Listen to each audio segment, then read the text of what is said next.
nós vamos começar falando, né, dos elementos de coesão, que é um assunto também muito cobrado na prova, tá? Quando a gente faz, por exemplo, a reescrita de uma frase, né, quando aquelas questões que envolvem reescrita, né, elas envolvem essa questão de coesão, né, a substituição por sinônimos, né, ou também aquelas questões que têm pronomes que fazem referência a um termo e a questão pergunta se o termo que ao qual o pronome se refere é o termo X, né, isso também é uma questão de coesão que está dentro da parte de interpretação. O que é a coesão? Né? A coesão nada mais é do que uma sequência entre os elementos do texto. Tá? Então, quando a gente está ali lendo um texto, é bacana o meu texto ser coeso, porque os elementos eles estão ligados ali de forma harmônica. Né? Tem causa, tem consequência, tem comparação, e aí eles vão sendo ligados de diferentes formas. Tá? Dentro de um parágrafo, né, a coesão ela é garantida pela relação entre as ideias. Então, quando eu ligo, né, uma ideia com outra, fazendo uma relação de comparação, de causa, de consequência, de exemplificação, de detalhamento, eu estou fazendo essa coesão, né, na estrutura do parágrafo. Né? Já na estrutura do período, a coesão ela é garantida, por exemplo, pela referenciação, pela retomada. Né? Eu falo, João é meu amigo, e aí eu faço a retomada com o pronome ele estuda à noite, por exemplo. Né? Isso é uma forma de coesão. Né? Ela pode ser feita, né, pelo uso também de advérbios, de sinônimos, antônimos, hipônimos, hiperônimos, né? Tudo isso a gente vai falar aqui, expressões resumitivas e etc. Nós temos basicamente dois tipos de coesão. Nós temos a coesão lexical, né, que se divide em duas formas, a reiteração e a substituição. A reiteração é a repetição. Né? E temos a coesão gramatical, que se divide em quatro. A coesão gramatical referencial, a frásica, a interfrásica e a temporal. Bom, vamos falar primeiro, né, da coesão lexical, por reiteração, né, por repetição. A repetição, em alguns casos, pode ser um problema de coesão. Tá? Repetição em excesso pode ser um problema. Porém, em alguns outros casos, ela pode ser um recurso coesivo. Por exemplo, quando eu falo assim, o político roubou 200 milhões de dólares. 200 milhões de dólares. E eu repito 200 milhões. Para esse contexto, a repetição é importante. Agora, por exemplo, se eu estiver escrevendo uma redação, um texto dissertativo argumentativo, ficar repetindo a mesma palavra não é muito bem visto, né? Porque isso é um problema de coesão para aquele tipo textual, certo? Então a repetição em alguns casos ela é bem vista, em outros casos não. Já a substituição, ela pode ser feita, né, pelo uso de sinônimos. Olhem um exemplo. Gostaria de aprender idiomas estrangeiros. Conhece alguma escola de línguas? Línguas, idiomas, são sinônimos. Para não repetir o que eu fiz, usei o sinônimo, certo? Também posso fazer a substituição pelo uso de antônimos. Você chegou muito tarde à conferência. Se tivesse chegado mais cedo, teria ouvido que será alterado no novo código. Cedo e tarde são antônimos. Observem que nesse caso aqui, a pessoa chegou tarde. E aí eu expresso uma condição. Se ela tivesse chegado mais cedo, né, é melhor do que eu virar e falar assim, nesse mesmo caso aqui, se você não tivesse chegado tão tarde, né, vai ficar repetindo. Então eu posso fazer o uso de antônimos, né, para evitar essas repetições. Usos de hiperônimos e hipônimos. O que seria um hiperônimo e o que seria um hipônimo? O hiperônimo, essas duas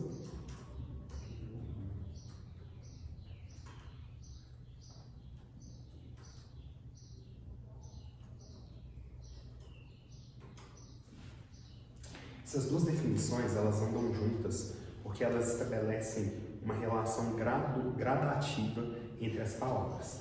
O hiperônimo ele se refere a um termo mais geral, enquanto que o hipônimo se refere a um termo mais específico. Por exemplo, na nossa frase aí, Maria é professora em um CMEI. Ela tem uma bela profissão. Professora É um hipônimo de profissão. Por que é um hipônimo de profissão? Profissão é um termo mais geral, que engloba quem? Professora. E engloba professor e muitas outras profissões. Então, esse hiperônimo aqui, ele é mais amplo do que esse hipônimo, tá certo? Lembrem o seguinte, hiperônimo, hiper lembra o quê? Grande, amplo, certo? Então, o hiperônimo mais amplo, o hipônimo mais restrito, certo? Então, usar essas coisas, né? Por exemplo, gosto de flores. As rosas me encantam. Flor, hiperônimo. Rosa, hipônimo, mais restrito. Rosa é um tipo de flor, só que flor engloba um grupo muito maior, tá? E tem um outro caso também de substituição, que é a substituição por nominalização. O que seria nominalização? Geralmente, quando nós temos, né, verbos, expressões ou até mesmo orações, nós podemos retomar estas expressões, esses verbos, por um nome correspondente, tá? Por um substantivo, por exemplo, né? Nominalização. E aí a gente tem um exemplo. Ele fartou-se de trabalhar e fez bem, pois foi aquele trabalho que lhe deu visibilidade na empresa. Eu tenho aqui o verbo trabalhar e eu tenho o substantivo trabalho. Estou fazendo essa retomada, né? Estou fazendo essa substituição do verbo, né, por um nome, por um substantivo. Tá certo? Esses são os casos de coesão lexical, neste último coesão por substituição. E nós temos uma dica muito importante, né? O emprego de sinônimos, ele é um importante recurso para a coesão textual, uma vez que essa estratégia revela, além do domínio do vocabulário do falante, a capacidade que ele tem de realizar retomadas coesivas, o que contribui melhor fluidez na leitura do texto. O que acontece? Questões de sinônimo envolvem muito conhecimento vocabular. Por isso que é importante a gente ficar fazendo questões todos os dias que envolvem interpretação, porque elas estão diretamente ligadas com essa questão vocabular, né? Então, conhecer o vocabulário é muito importante. Okay? Bom, vamos falar agora da coesão gramatical. Tá? Essa coesão gramatical ela envolve realmente regras gramaticais, né? Envolvem classes gramaticais, regência, concordância e tal. E aí a gente tem a primeira, né, que é a coesão gramatical frásica. Ela está relacionada aos mecanismos que unem os elementos de uma frase ou de uma oração. E aí a gente tem, né, por ordem, que é a relação sintática entre os termos. Por exemplo, nós temos estruturalmente, né, por ordem padrão, sujeito, verbo, complemento. Quando eu faço alteração nestes termos, na posição destes termos, vocês concordam que às vezes o entendimento do texto fica mais difícil? Eu pegar o complemento, colocar lá no começo da frase, colocar o sujeito depois do verbo, quando eu faço essa mudança na ordem da minha frase, o entendimento fica mais difícil, não é? Então, se eu faço isso, por exemplo, numa redação, eu estou ferindo a coesão, certo? Não está bacana. Eu preciso respeitar essa ordem. Assim como, né, a concordância. É através da concordância que a gente consegue relacionar os termos dentro da frase. Por exemplo, quando eu falo, temos alface verdinha e fresca. Eu sei que alface é feminino, uma palavra feminina. Verdinha e fresca, então, está relacionada a alface.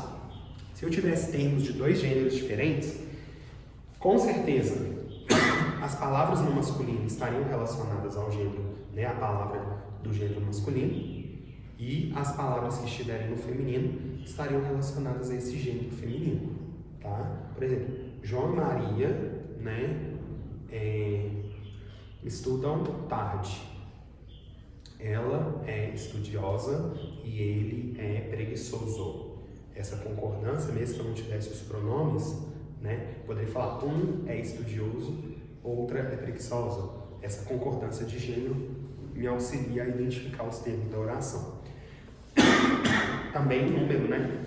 Singular e plural, né? Concordância nominal aqui. Com o número, né? Singular ou plural, é uma forma de coesão. E temos a coesão, né, frásica por regência, que vai estabelecer a relação entre os complementos, né, e que pode ocasionar mudança de sentido. Por exemplo, a gente tem o verbo assistir. Assistir, né, a alguma coisa é no sentido de ver algo. Assistir ao filme, certo? Então eu vi o filme. Agora, assistir sem preposição, assistir algo, é ajudar, certo? Assistir o jogo. O assistir o jogo é porque eu ajudei no jogo, não é porque eu vi o jogo, certo? Então, erros, não necessariamente erros, né? Mas a troca da regência ali pode ocasionar mudança de sentido, certo? Então, a regência é um elemento de coesão, é uma forma de coesão. Temos a coesão referencial, né? No caso da coesão referencial, a gente sempre vai ter um referente, seja ele antes ou seja ele depois. E aí a gente tem alguns principais casos, que é a anáfora. A anáfora lembra o seguinte, a anáfora lembra antes. Ela faz a retomada de algo que já foi mencionado. Carlos precisa tomar uma vacina, mas ele quem? Carlos esqueceu-se disso. Disso o quê? De tomar vacina. Está retomando coisas que já foram mencionadas, certo? Isso são casos de anáfora. Já a catáfora, ela faz menção a alguma coisa futura, alguma coisa que ainda vai ser dita, certo? Eles falam muito e ninguém os consegue calar. Eles quem? Os meus filhos são uns verdadeiros tagarelas.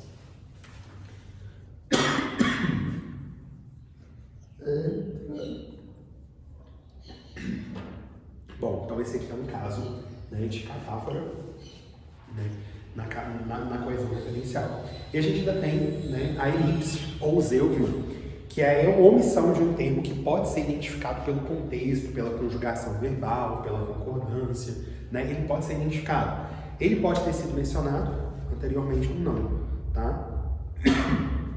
Por exemplo, Judite teve um acidente. Agora precisa de fisioterapia durante muito tempo. Quem precisa de fisioterapia? A Judite. Ela teve um acidente. Certo? Então esses são os casos de coesão gramatical referencial.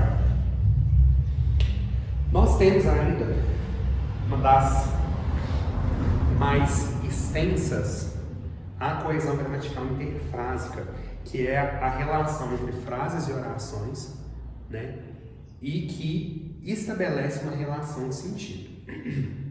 Quando eu falo, por exemplo, eu estava cansado e precisava de dormir um pouco, por isso decidi fechar os olhos por breves instantes, nós temos aqui a conjunção por isso. E essa conjunção, ela estabelece uma relação, né, nesse caso aqui, de causa em relação à oração anterior, certo? Isso é um caso de coesão interfrásica. E é dentro dessa coesão que a gente tem as expressões, né, os marcadores discursivos e conectores que indicam um tipo de relação. Nós temos uma tabela aí com os mais diferentes casos que podem aparecer. Nós temos marcadores que estabelecem adição. Nós temos marcadores, né, de alternância, certo? Nesses marcadores, por exemplo, a gente pode ter inclusão ou exclusão de possibilidades, dependendo do sentido. Temos, né, marcadores de argumentação, né, na realidade, pelo contrário, com efeito, de causa, porque, visto que, pois, de certeza, de comparação, de concessão. A concessão, ela expressa uma diversidade, mas ela não, né, ela contraria algo, mas ela não impede que a ação, né, não impede a ação seguinte. Por exemplo, embora estivesse chovendo, fomos ao parque. A ação estava chovendo, né, ela expressa uma diversidade ao fato de ir ao parque. Porém, a conjunção embora, ela mostra que essa contrariedade não impede a próxima ação, ou seja, não impede que eles vão ao parque. Por isso que a gente fala, embora estivesse chovendo, fomos ao parque. Contrário, ideias contrárias, porém, uma não impediu a outra. Temos, né, expressões de conclusão, condição ou hipótese, confirmação, consequência, enumeração, sequencialização, explicação, né? Nós temos vários casos aqui, né, de expressões que podem estabelecer relações entre orações ali, entre frases. Algumas dessas expressões, né, são conjunções, certo? Outras podem ser advérbios, né, locuções adverbiais, por exemplo. E elas vão ser mais bem estudadas na parte de conjunção, para a gente estabelecer essas relações, certo? Nós temos, às vezes, até mesmo preposições que estabelecem uma relação de sentido, tá? Então, dentro da coesão interfrásica, né, nós temos isso. Dentro da frase ali, a gente estabelece relações, né, entre as frases, entre as orações, para indicar alguma ideia ali, beleza? E por último, nós temos a coesão gramatical temporal, né? Temporal indica tempo. A gente pode fazer, né, essa identificação através do uso de advérbios.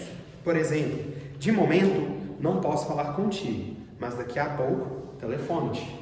Agora, não posso conversar. Depois, mais tarde, eu ligo para você para conversar. Esses advérbios de momento, daqui a pouco, né, eles vão indicar essa questão temporal. Nós também conseguimos fazer essa relação com o uso de termos verbais. Por exemplo, Ana estava estudando quando o celular tocou.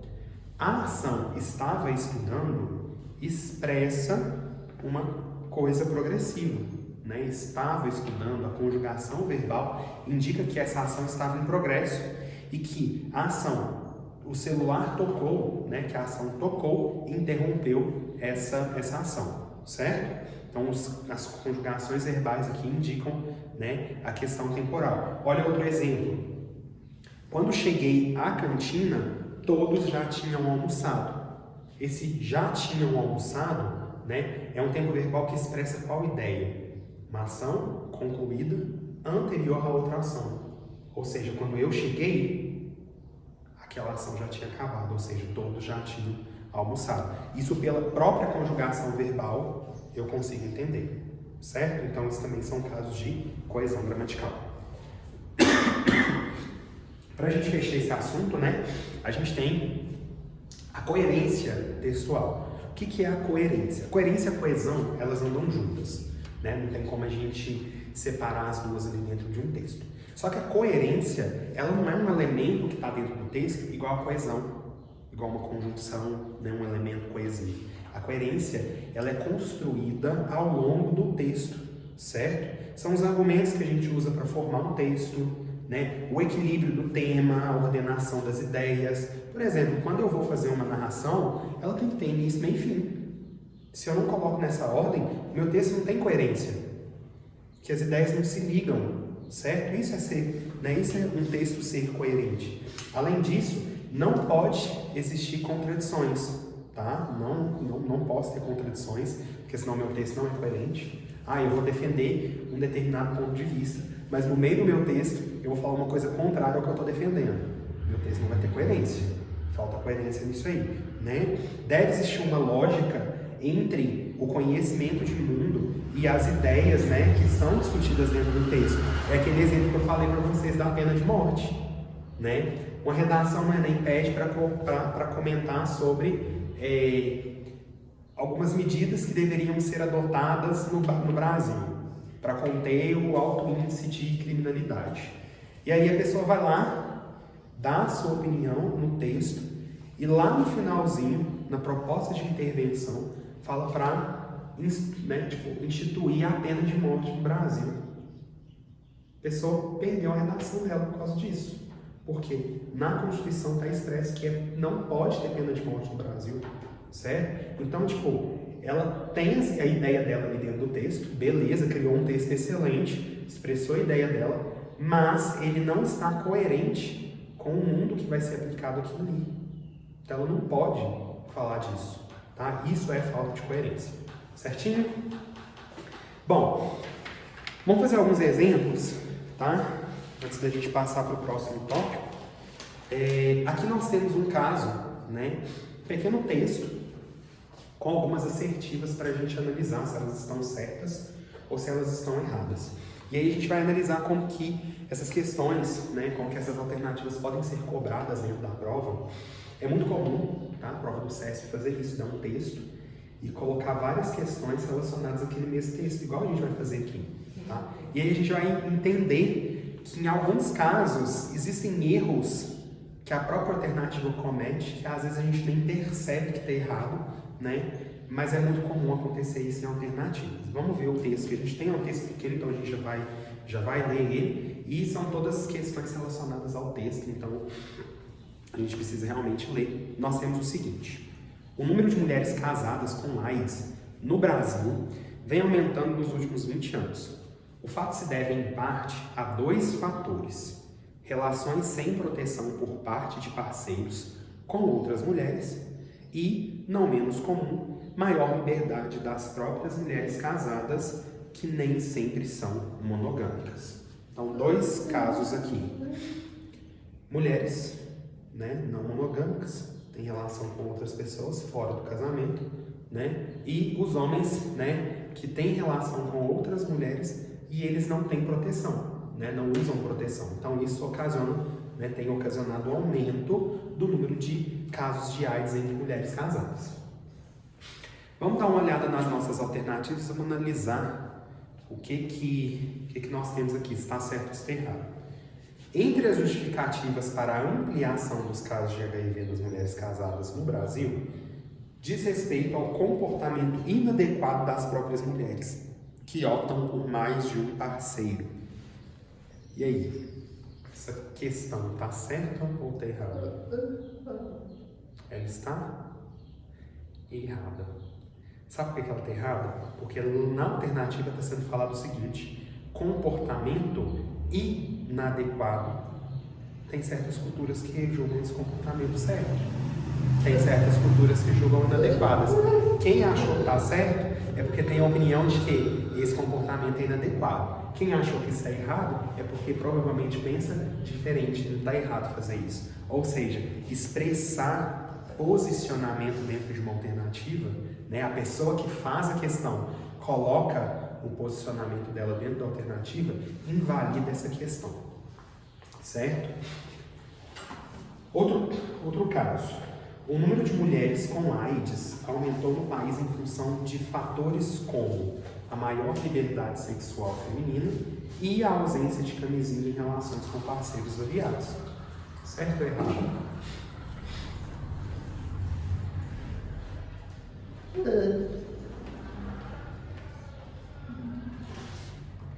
alternativa está errada. Sabe por que ela está errada? Sabe por que ela está errada? Porque aqui está falando o número de mulheres com AIDS. No texto está falando de quem? Mulheres casadas. Ou seja, essa palavra muda tudo.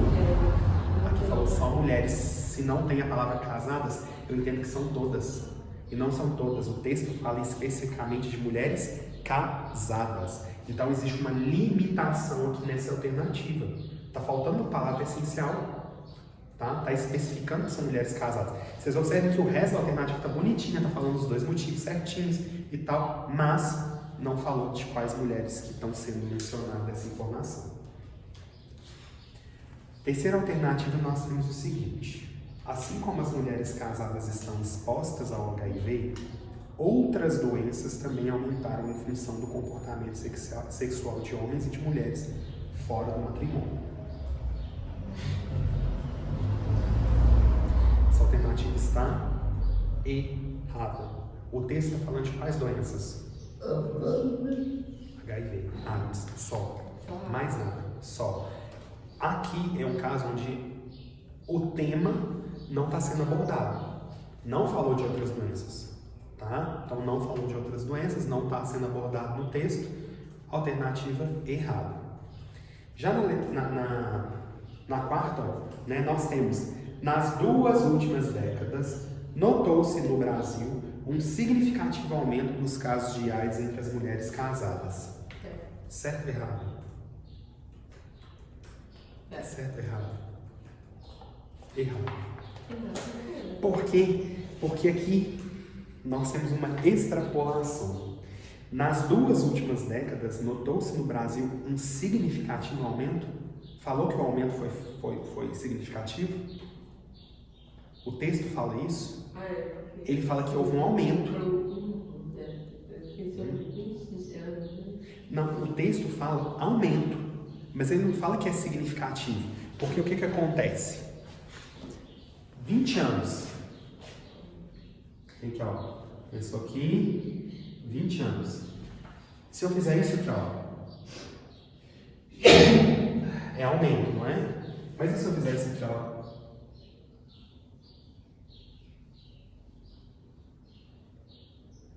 Em 20 anos, teve um aumento? Teve, olha aqui, ó. Olha aqui, ó. Teve um aumento, porém não foi um aumento significativo, digamos assim, como que a gente pode falar, né? Houve variações ao longo do tempo, certo? Ou seja, mesma forma, se eu sair daqui, ó, e vir aqui, ó, houve aumento? Houve aumento. Nesse caso não foi tão significativo quanto esse. Então o texto não fala isso, ele fala que houve um aumento, mas não fala em qual grau de aumento que teve. Por isso que está errado. Isso é um caso típico de extrapolação. É uma palavra boba, tá? As questões que envolvem extrapolação são um pouco mais difíceis da gente identificar, porque às vezes é uma palavra só que prejudica, né, a questão ali e a gente não percebe.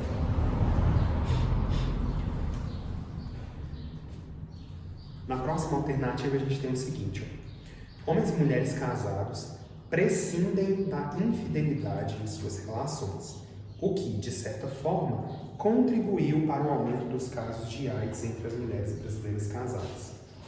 Questão de vocabulário, unicamente vocabulário. O que significa prescindir? Prescindir significa não precisar, tá? Não precisam. Homens e mulheres casados não precisam, né, ou dispensam a infidelidade. Nesse caso aqui do texto, para o aumento de números de casos de AIDS, ele está sendo ocasionado por causa de quê? De infidelidade, de relações extraconjugais, né? Ou seja, para esse texto, precisa sim dessa infidelidade para ter esse aumento de casos.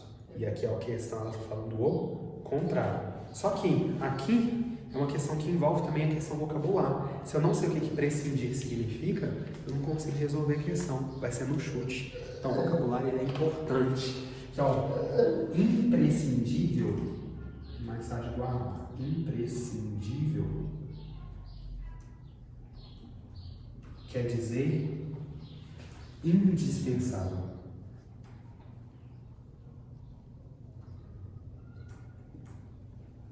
Certo? Imprescindível quer dizer indispensável. Então, se prescinde, quer dizer que dispensa, não precisa. Certo? Então, aqui, vocabulário.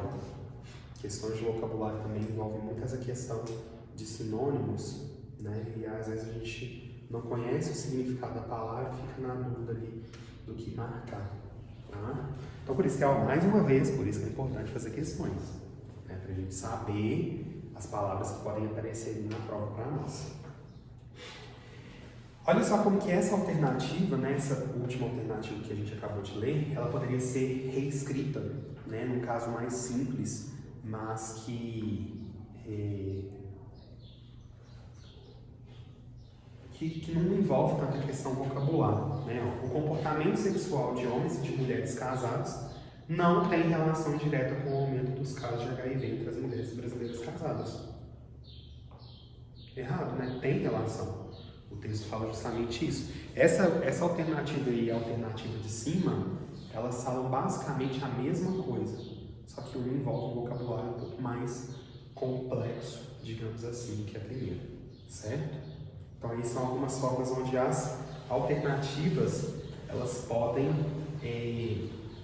brincar com a gente, né? Tipo, mudar uma coisinha ou outra ali e ser invalidado. Tudo certo?